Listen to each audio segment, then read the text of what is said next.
Homage to the fundamental teacher Buddha Shakyamuni, homage to the wisdom warrior Manjushri, homage to all the benevolent lineage masters. The Dharma, infinitely profound and subtle, is rarely encountered even in a million eons. Now that we are able to hear, study, and follow it, may we fully realize the Tathagata's true meaning. In order to liberate all sentient beings from samsara, please generate the supreme bodhicitta. Before we start today's teaching, we will continue to study the Vajra words of the Silver Line prayer. The reason that I'm imparting this prayer is because Buddhists in the mainland region are mostly Sutrayana practitioners, with a minority of Vajrayana practitioners. They are unfamiliar with the life story of Padmasambhava and are not acquainted with the profound teachings of Vajrayana. So this time, by learning the introduction to the Seven Line Prayer, they can get a better understanding of the extraordinary qualities of Vajrayana. If the teaching goes against the principles of Buddhism or secular morale,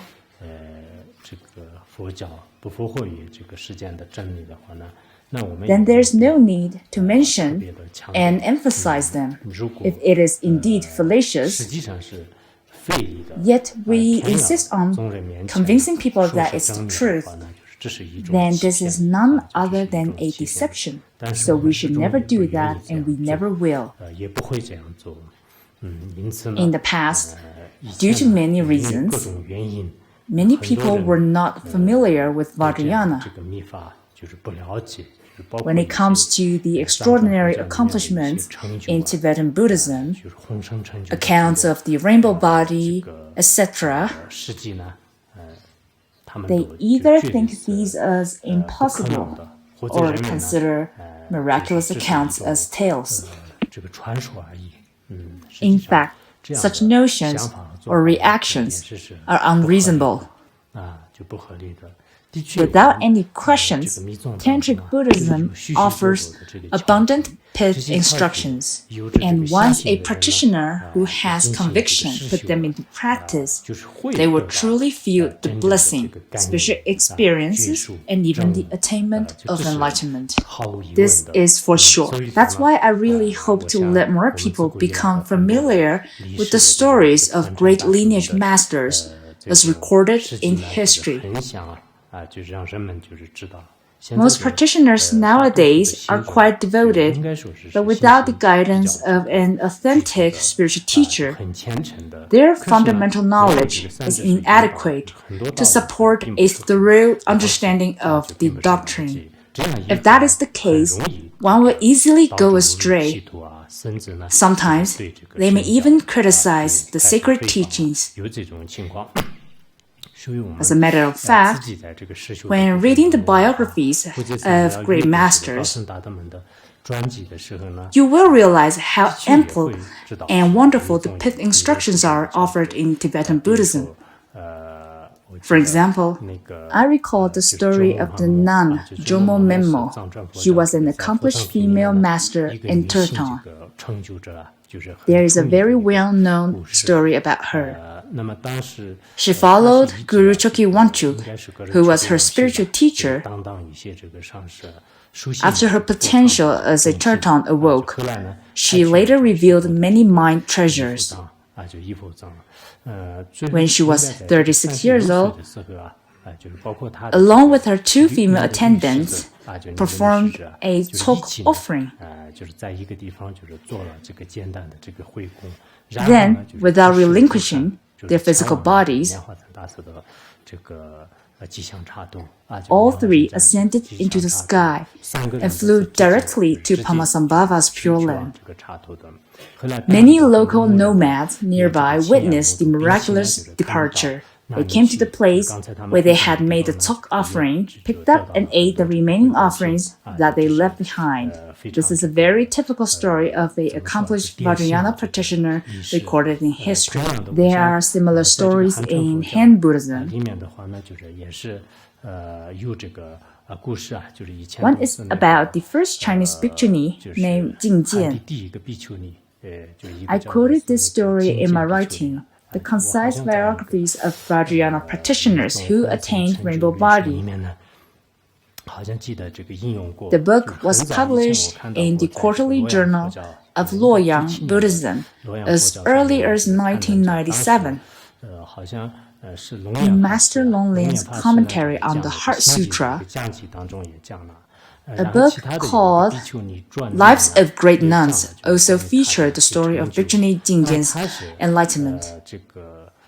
In the early days, there were no bhikshuni in the mainland region, and Vinaya concerning the female Sangha were incomplete. Later, Jingjian and several others received the bhikshuni precepts from another group of bhikshus.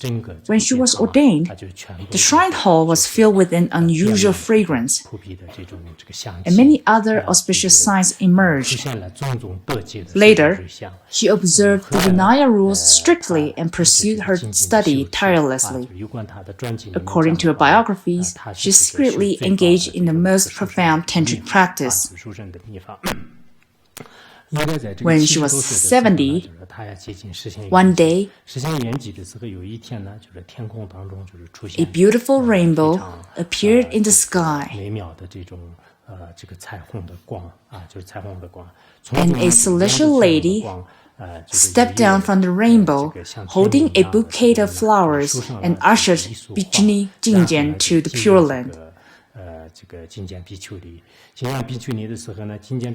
Bhikshuni Jingjian told her fellow nuns, "I am going to the Pure Land now. Take care and practice the Dharma diligently."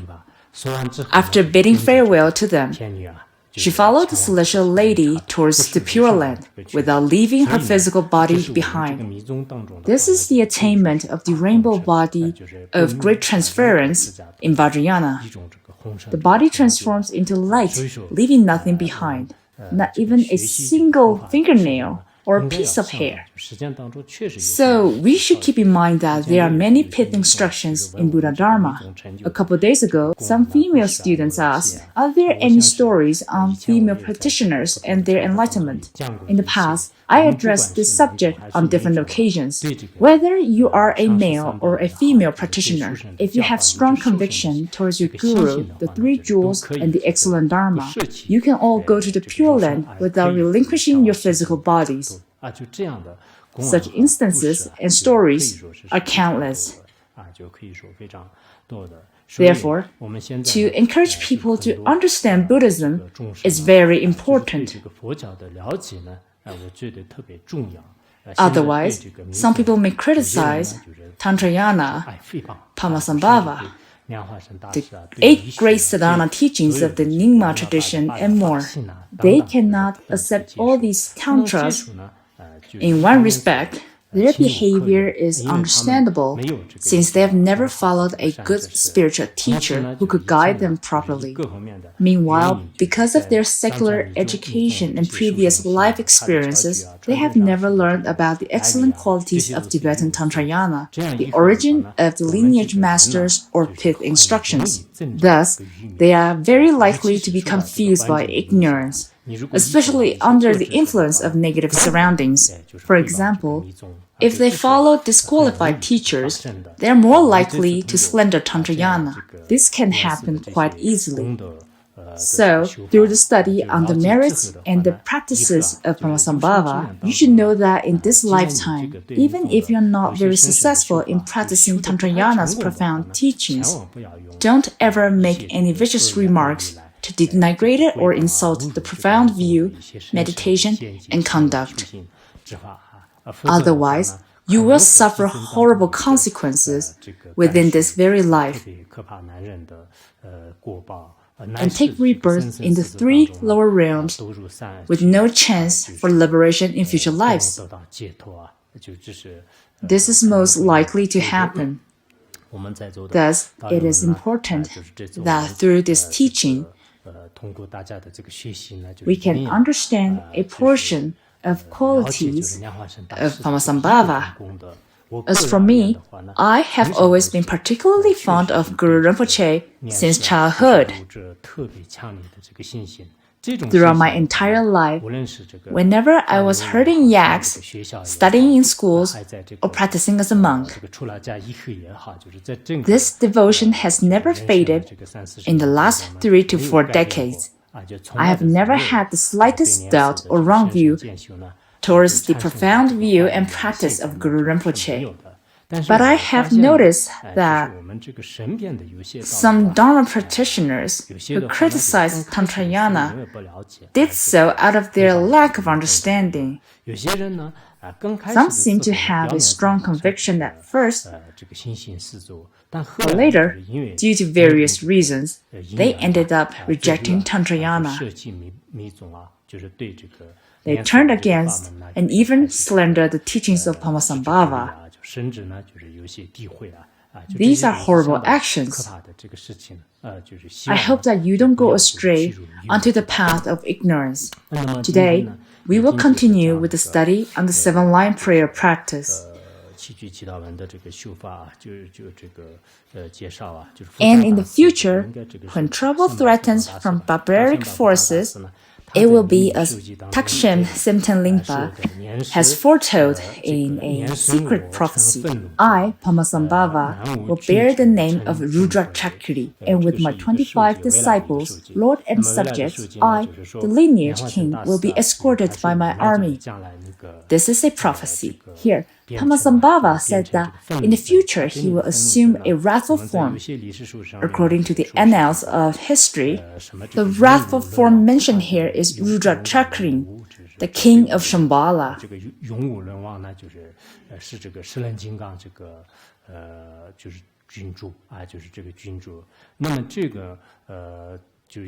Some historical records indicate that about 200 or 300 years from now on, anyhow in a few hundred years to come, when the barbarians of the human world are about to destroy Buddha Dharma,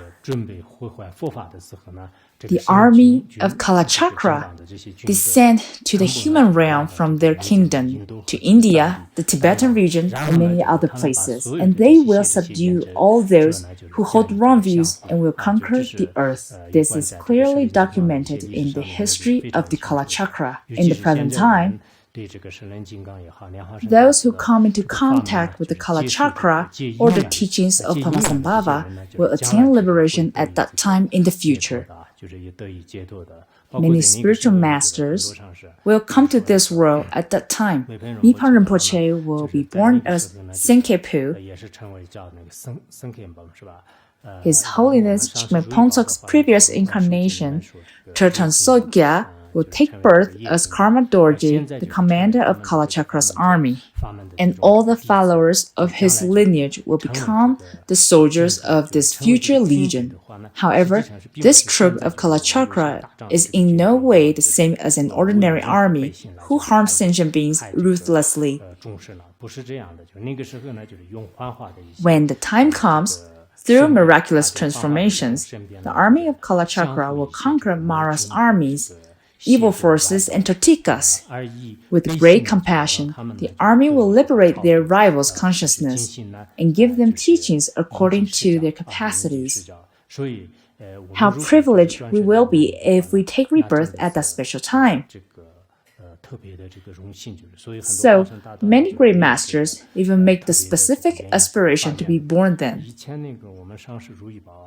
In 1986, His Holiness Chikme Ponsok once gave the Kalachakra empowerment.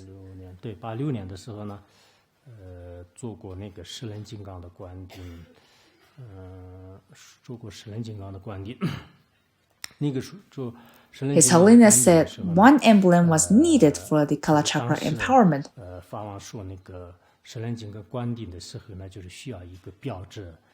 After careful consideration, the red Garuda was chosen as the emblem. It's the one that many of you wear around your neck all the time. About the reason for choosing the Garuda as the emblem, some old Dharma friends might have heard of Tuku Dicha. At that time, Tuku Dicha offered a tanka of Garuda to His Holiness Chikme Ponsok, which was seen as an auspicious sign.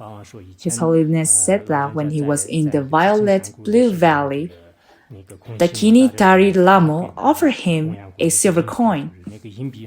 On one side of this coin is an image of the sun rising above the snow mountains, which symbolized that the time of reviving Buddha Dharma has come.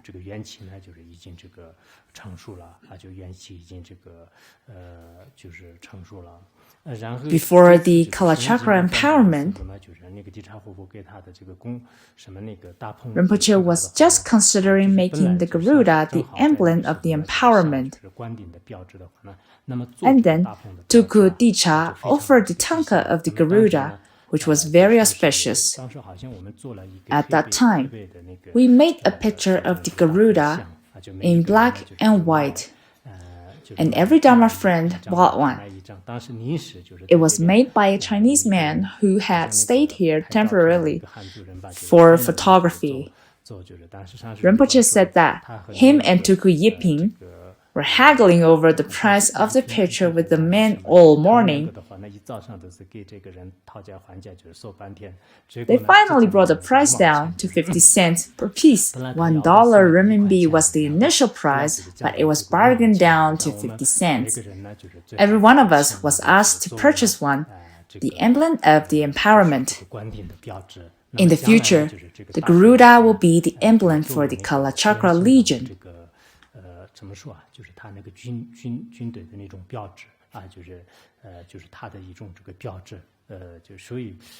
From then on, His Holiness Jigme Phuntsok started to propagate the red Garuda. For the welfare of Dharma friends, I designed a logo of the red Garuda, and this logo was printed on the cover of many of our Dharma books. There are two auspicious reasons for doing this. First of all, Rinpoche said that the red Garuda is the emblem of Shambhala's army. In the same way, we should make the aspiration to manifest as a soldier of Kalachakra to subjugate an assembly of Maras. Another reason being that countless eons ago, there was a universal monarch.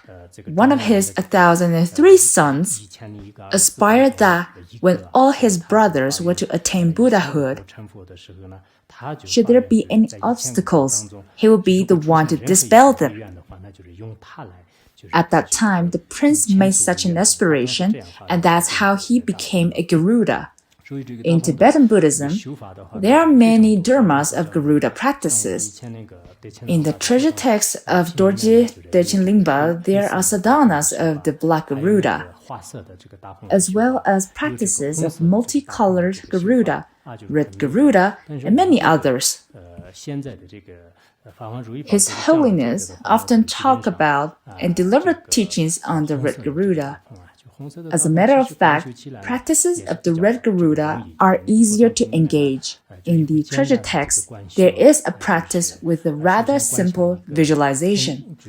First, visualize an egg emitting 5 colored rays of light. On top of the egg, there is a symbolic Tibetan syllable, chom. I should write it down. No pen here. This pen is too small.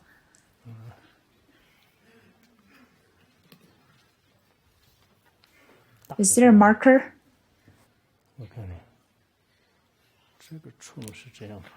The Tibetan word chom looks like this.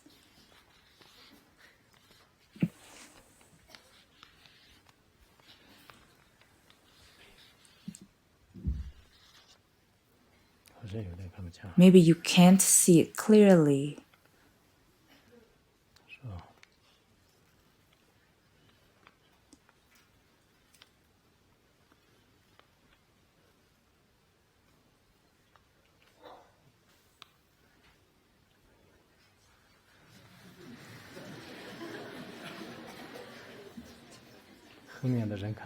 Can people at the back see it? All right, it's fine. I can write it down later for you. The syllable chom instantaneously turns into a red Garuda, holding a venomous snake with its beak. Both wings were blazing with red burning fire. The Garuda emits a self-resonating sound of mantra and burns the vicious nagas with its fire of wisdom. Visualize this while reciting the mantra of Garuda.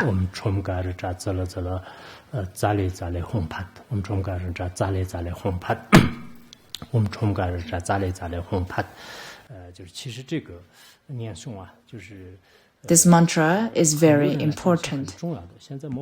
Since we are in the age of degeneration, sometimes the vicious nagas could cause great harms and threats to us. Where were we?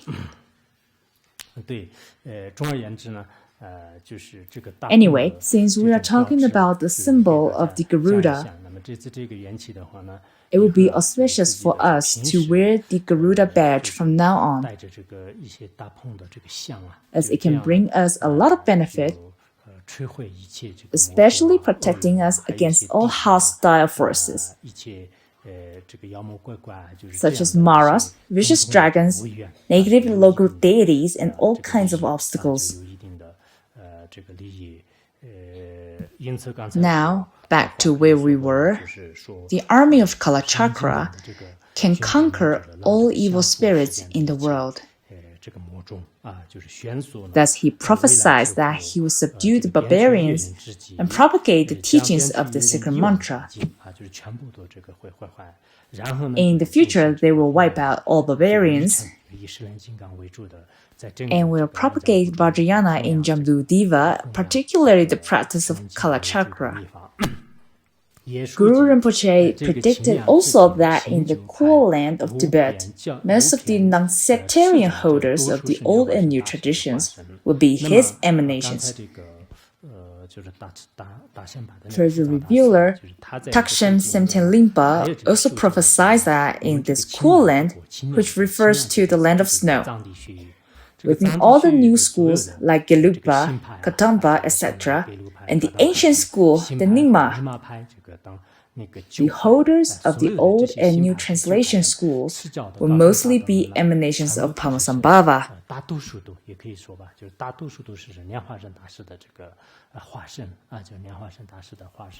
I think many of you already know this.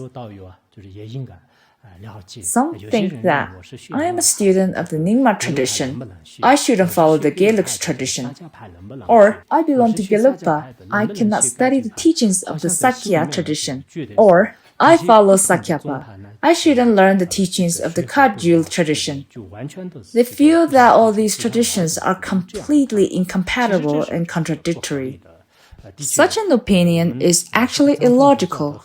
In fact, many great masters or the Dharma holders of Tibetan Buddhism have repeatedly told us that the founders of each tradition are manifestations of Buddhas or Bodhisattvas. The doctrines that each of them propagated are not contradictory, such as generating bodhicitta, accumulating merits, and attaining the two kayas, and so on. Concerning this issue, many Turtons, enlightened masters, and erudite scholars of the Nyingma tradition have left numerous teachings to this effect.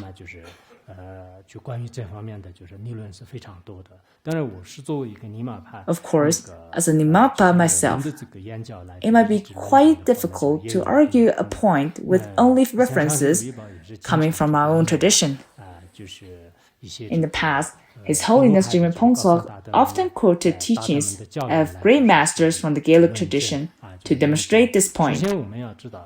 First of all, we should know that these three founders of three schools, Padmasambhava of the ancient school, Atisha, and Je Tsongkhapa of the new school, are actually different manifestations of one embodiment. How do we prove that? The fourth Panchen Lama of the Gelug tradition, Lobsang Chogi Gyatsen, once said, the Siddha Padmasambhava of great wisdom manifested in the form of the glorious Atisha, then again manifested as Lobsang Drakpa. I take no other refuge but in you all. It means that the great Siddha, Padmasambhava of the early translation school, introduced Buddha Dharma and laid a solid foundation for the development of Sutrayana and Vajrayana. During the later translation school, Atisha Dipankara disseminated Dharma widely. The next wave of Dharma propagation was accomplished by another emanation, Lobsang Drakpa. Lobsang Drakpa is Tsongkhapa's common Tibetan name, which is often used in the prayers to supplicate him in the Gelug tradition. Aside from you three, I have no other refuge. Panchen Lama made his point very clearly here, that the three are of one essence.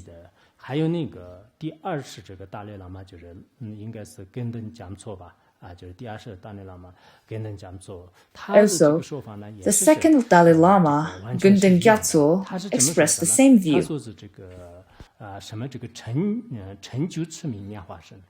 Vidyadhara Padmasambhava, Atisha, the head ornament of the 500 Panditas, Buddha Vajradhara Tsongkhapa, the playful manifestations of one, to you I pray. This means that although the three of them, the accomplished one, Vidyadhara Padmasambhava, Lord Atisha, who was honored by the 500 Panditas, and the true Vajradhara of Tibet, Je Tsongkhapa, appeared in different physical forms. One promoted the Nyingma tradition, whereas another propagated the Gelug tradition.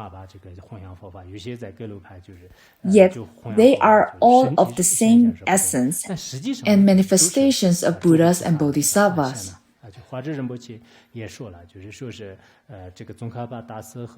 Patrul Rinpoche mentioned that Je Tsongkhapa, the Venerable Longchenpa, and Sakya Pandita are all manifestations of Manjushri. Manjushri manifested these three different figures, so people usually call them the three Manjughosas of Tibet. If different lineages are completely paradoxical, Manjushri wouldn't have assumed various forms among these lineages. I once read a book called The Brief History of Gelugpa, written by Seton Lobsang Palden. It was used as a textbook by the high-level Tibetan Buddhist College of China. The verses I cited just now also appeared in this book with commentary.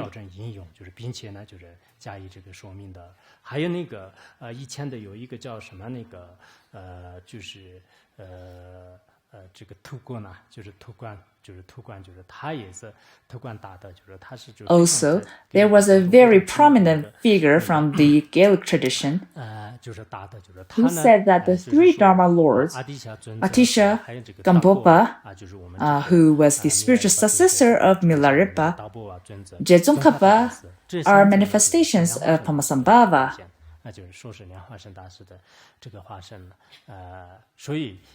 Therefore, we should know that ultimately, great masters of Kagyu, Gelug, and Nyingma share the same intent. So how about Sakya masters? Are they no different from Nyingmapa masters? In the brief biography of Padmasambhava, there is a stanza which reads, "When the time comes on a higher ground called Sakya, born to the father Manjushri and mother Tara, is my emanation, whose name is Kunga Gyatsen. He will rebuild my palace whole."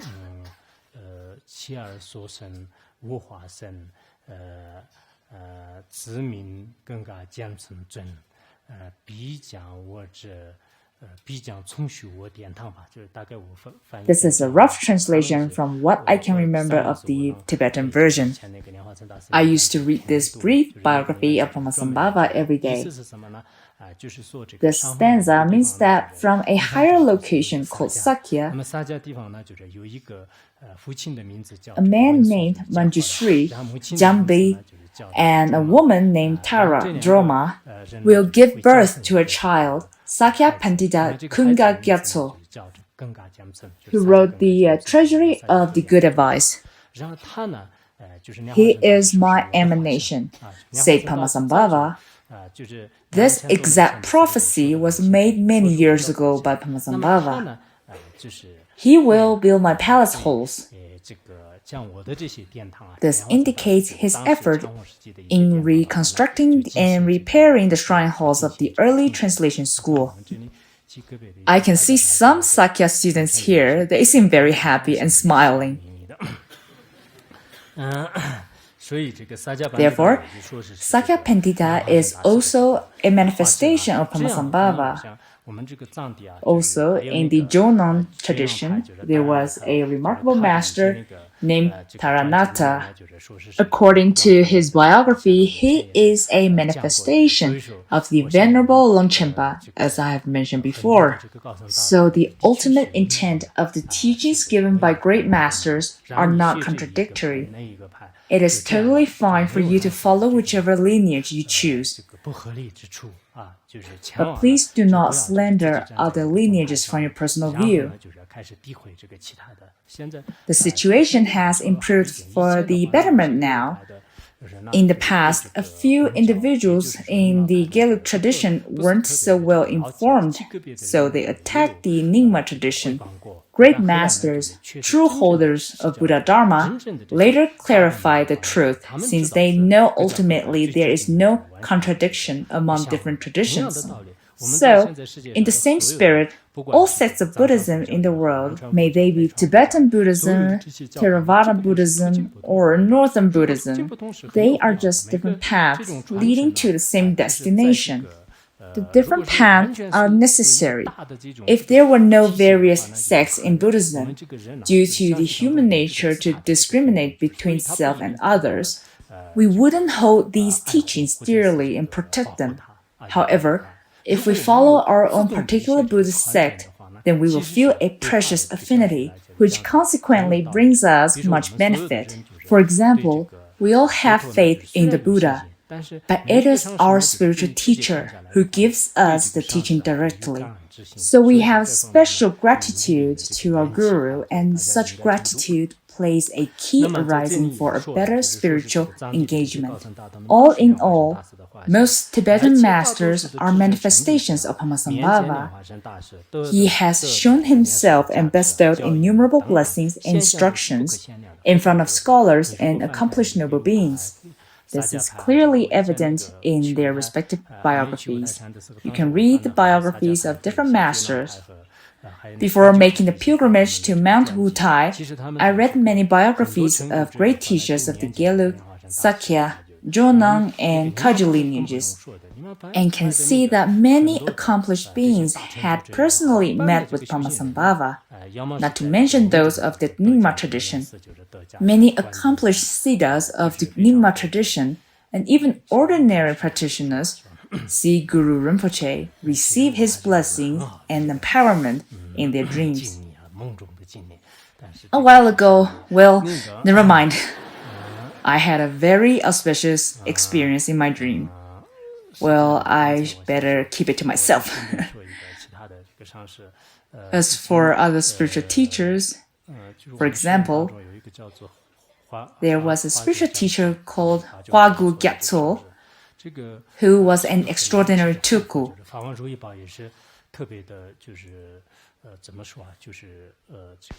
His Holiness Jigme Pontok also sought advice from him. Some say that His Holiness might even have received teachings from him, but I'm not sure about that. When I first came to the academy, Tulku Hwagu Gyatso had a small house in the Dharma Wheel district at the academy.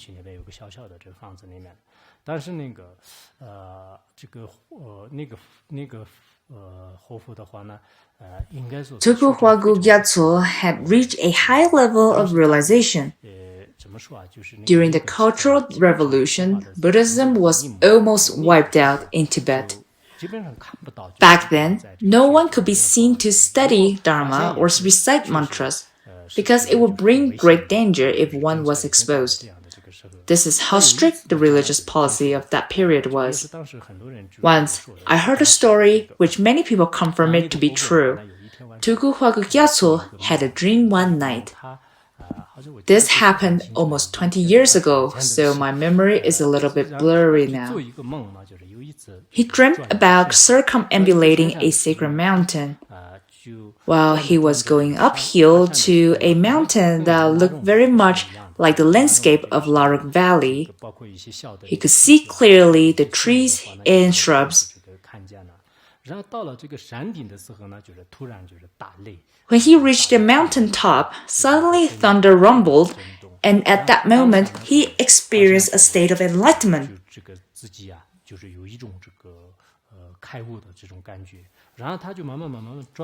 As he was slowly approaching the front side of the mountain, all of a sudden, that mountain turned into Padmasambhava with a formidable presence. Light radiated from him, and the entire land of snow was glistening in glory. This light reached the whole land of Tibet and other places. The next morning he woke up and analyzed his experience and the various scenes from his dream. There seemed to be hope to restore Buddha Dharma. That day, Khenpo Depa happened to write a prayer for the prosperity of Buddha Dharma. The context is similar to Mipham Rinpoche's the prayer for spread of the Nyingma tradition. The lengths of both texts are similar. Later, we implored Khenpo Depa to write a commentary, which he did. So, on the very same day, he received this prayer. In fact, during that critical period, Khenpo Depa was always very cautious. But he wrote down this heartfelt aspiration secretly and sent it to the Tuku. When Huagu Gyatso received this aspiration, he told many people that this might be an auspicious arising for the restoration of Buddha Dharma. When I first came to Larung, I told Tuku that I was from Domang Monastery. He said to me, "Khenpo Depa of Domang is remarkable. Don't take him as an ordinary Khenpo. He is truly phenomenal." A senior practitioner of high realization shared some stories. Undoubtedly, these are true stories. Once the blessings of Padmasambhava enter into our hearts, whether we are famous or not, many good signs will certainly emerge.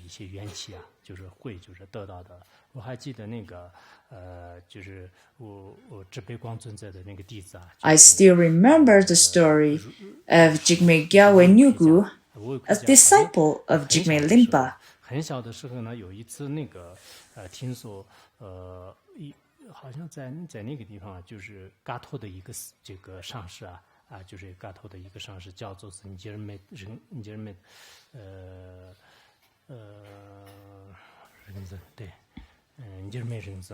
Once he heard that Lama Jigme Rinzing of Gatok Monastery was to confer the empowerment of Padmasambhava. Although he was very young at that time, he went to attend the empowerment. Then he received his secret name during the empowerment, Yeshi Rinchen, which means the wisdom Vidyadhara. Since then, he had a strong conviction in Padmasambhava. Later, he continued his life as a shepherd.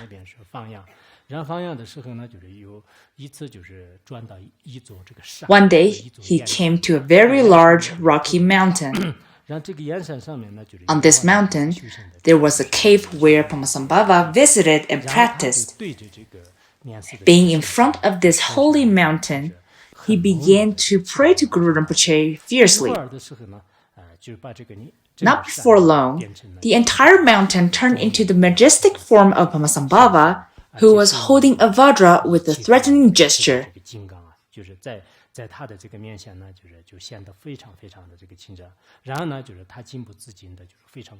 He couldn't help but to pray wholeheartedly with the 7-line prayer and the Vajraguru mantra. A while later, Pamasambhava suddenly vanished. Although he was very young at that time, he came to the realization that all teachings of different sects and traditions point to nothing but the realization of the nature of the mind. Right at that moment, he recognized the nature of the mind. Later, when he was around 40, he told the story in his Dohas about how he personally met Pamasambhava when he was young and so on. His collections of Dohas are very phenomenal. After seeing Pamasambhava, his Dharma activity became prosperous along with the work to benefit beings. All went smoothly. In the biographies of many great teachers, we can see countless cases of receiving blessings or teachings from Pamasambhava. In fact, we don't need to have fame or success. As long as we pray wholeheartedly, we can all receive the extraordinary blessings of Guru Rinpoche.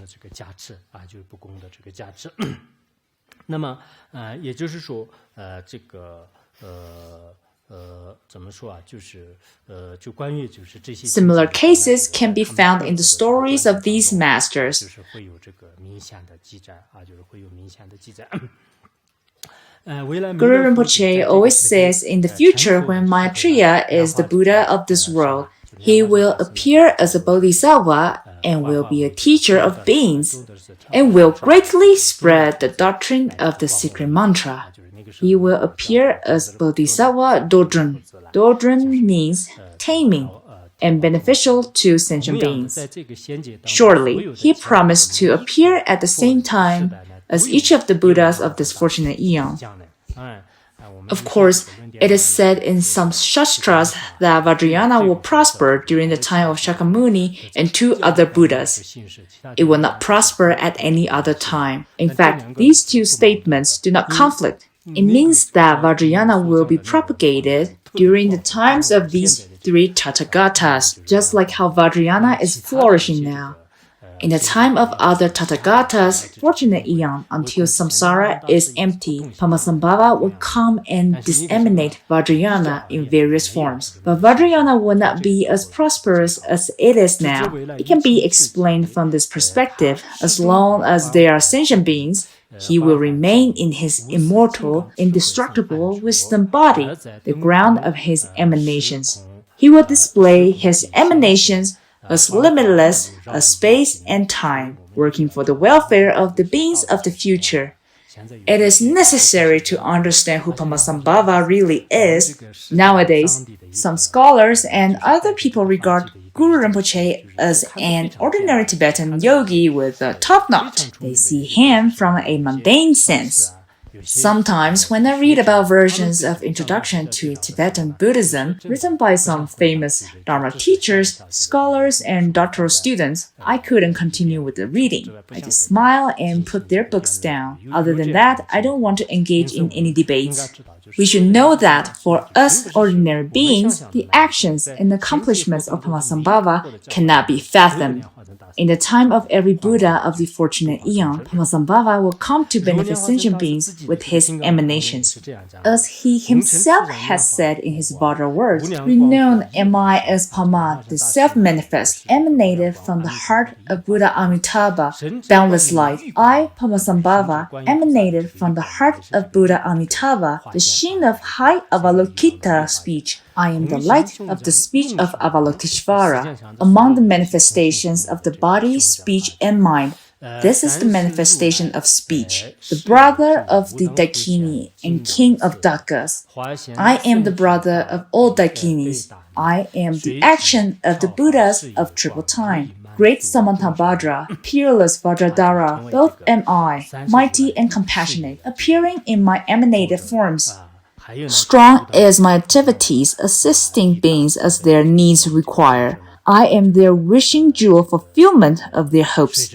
As the principal deity of the Dharma activity of all Tathagatas across the three times, and as the peerless King Samantabhadra with great loving kindness and compassion, Padmasambhava appears in different forms according to the needs of sentient beings and fulfills their wishes. Guru Rinpoche also said, for beings who are strong in their devoted faith, I am swifter in compassion than all other Buddhas, until the three worlds of samsara are all void of beings. Padmasambhava's compassion will never be exhausted. For sentient beings with strong devotion, Guru Rinpoche's blessing and compassion are swifter than those of other Buddhas. Therefore, in the Nirvana Sutra, when Buddha was approaching Nirvana, apart from Mahakashyapa and Nanda, other disciples such as Kunda, Ananda, Moggalliyana, and thousands of holy and ordinary beings were present.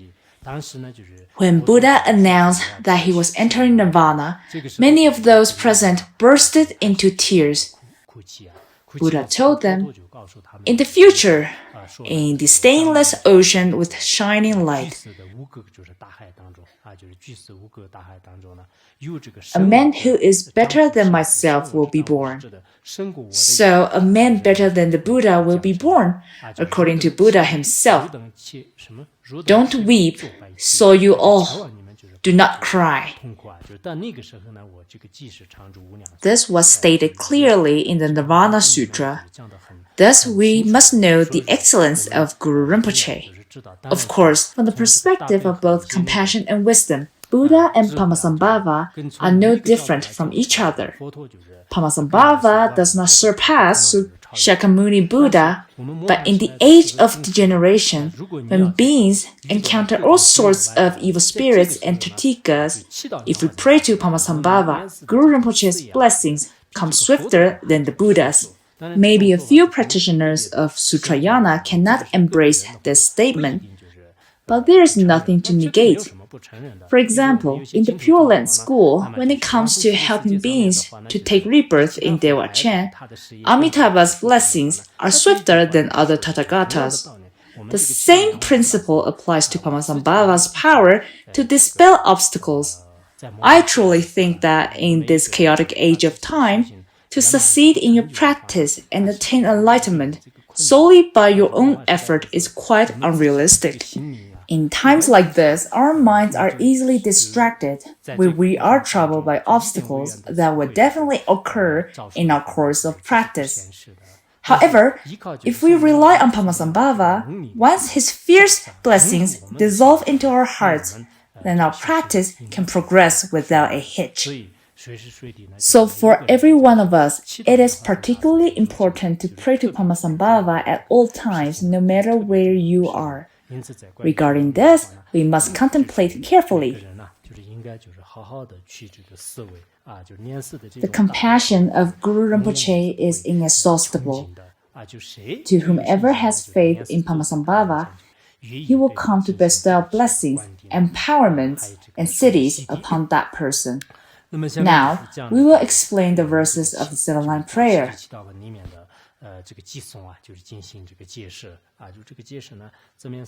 Mipham Rinpoche has already given a very clear literal commentary, so I will just read it out and you will understand.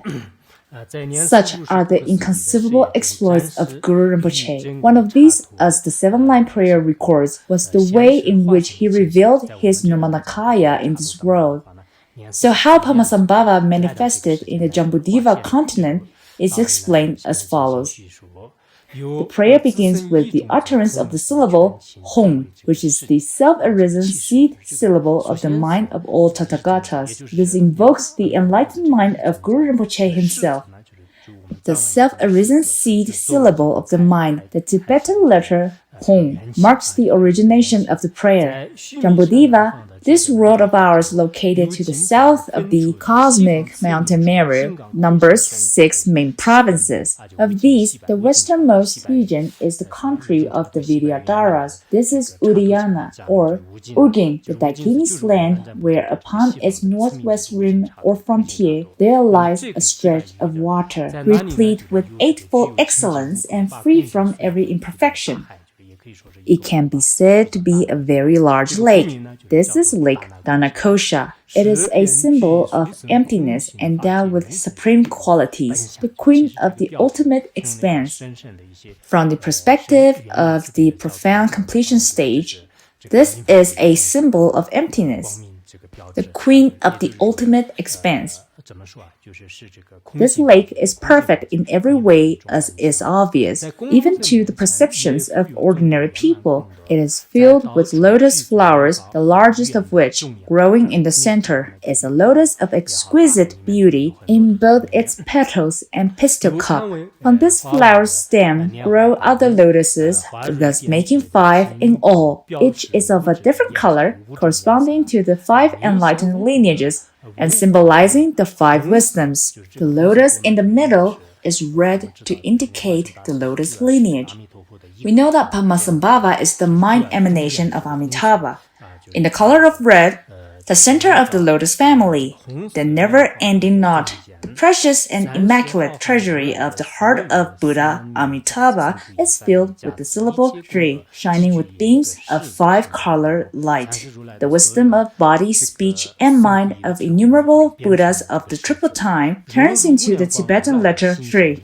It is the distillation of all the blessings and qualities of the 3 secrets of the unnumbered Buddhas, of the past, the present, and future. This is the origination of the syllable Shri. The 5-color light dissolves into the heart center of Amitabha. When the moment arrives for Guru Rinpoche to work for the benefit of beings, countless Buddhas and Bodhisattvas of the 10 directions scatter flowers, while the Dakas and Dakinis, together with the protectors and guardians of the Buddha fields, perform the Vajra dance and chant the Vajra song. Then, in order to bring joy and relief to beings of the 3 dimensions of existence, the syllable Shri descends onto the pistil cup of the central red lotus and transforms into the king of Vidyadharas, the great and fearless Guru. So the Tibetan letter Shri on the pistil cup transforms into Padmasambhava, who is without a peer in the 3 worlds and who is noble with many extraordinary qualities of greatness.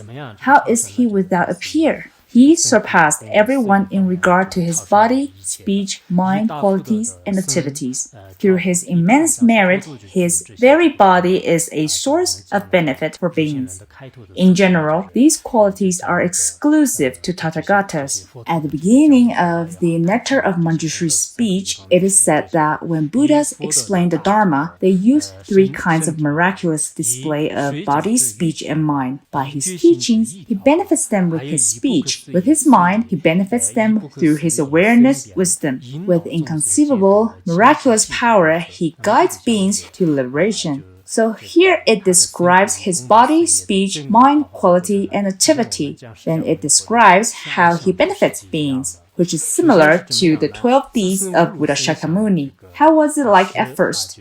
He revealed himself in a self-arisen immaculate form, adorned with the major and minor marks of Buddhahood.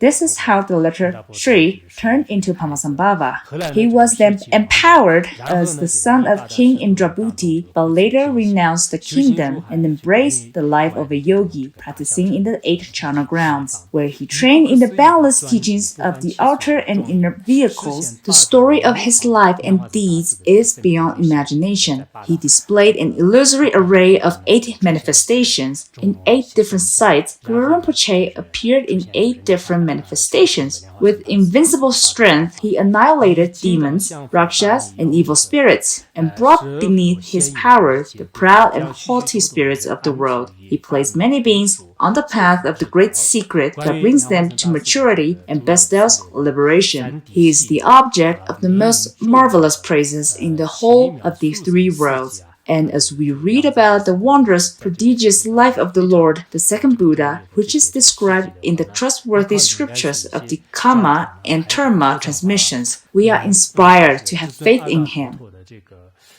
There are many biographies of the second Buddha written by great masters. These are the trustworthy scriptures of the Kama transmission. The others are dharmas. It is crucial to generate faith towards the second Buddha or Guru Rinpoche, relying on these scriptural authorities.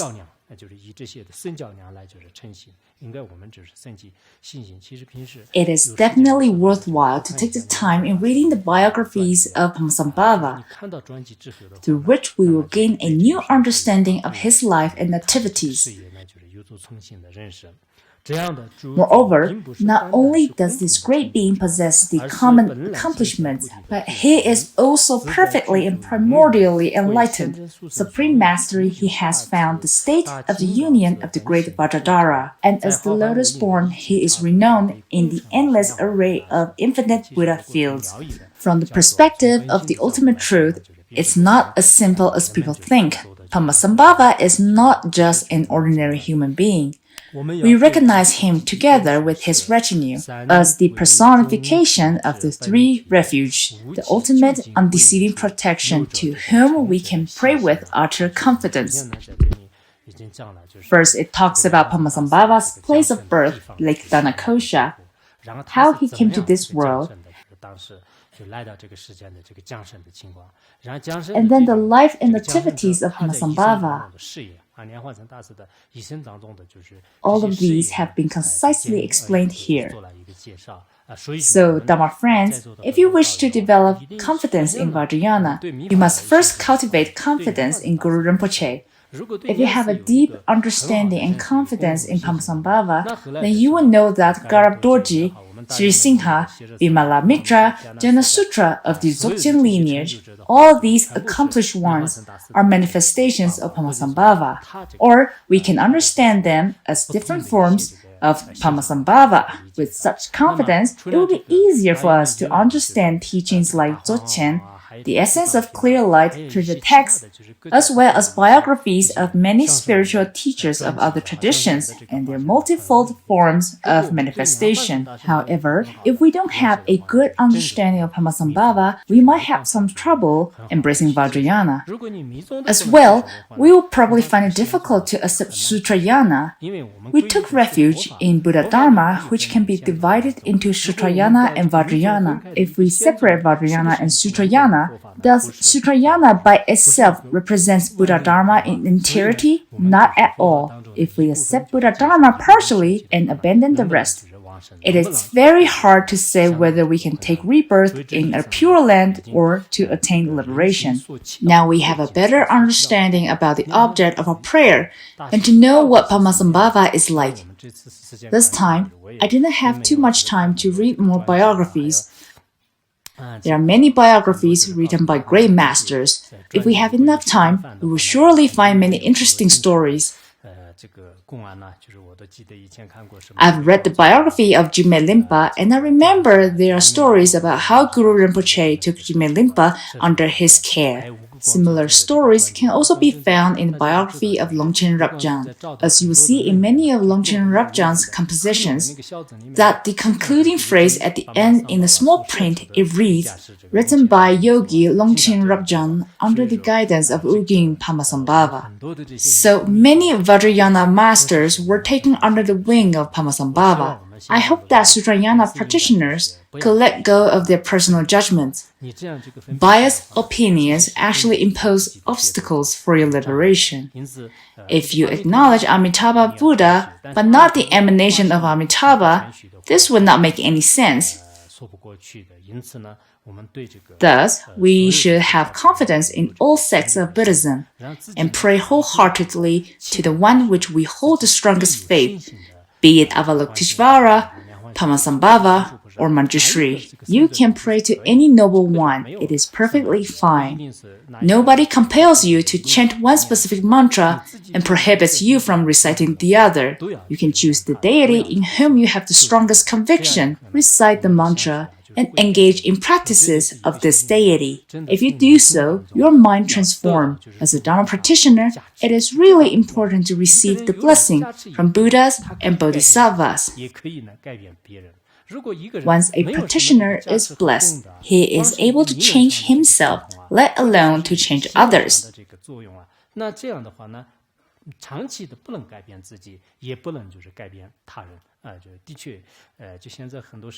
Nowadays, there are scholars who are good preachers on philosophy, but the state of their minds is no different from that of ordinary people.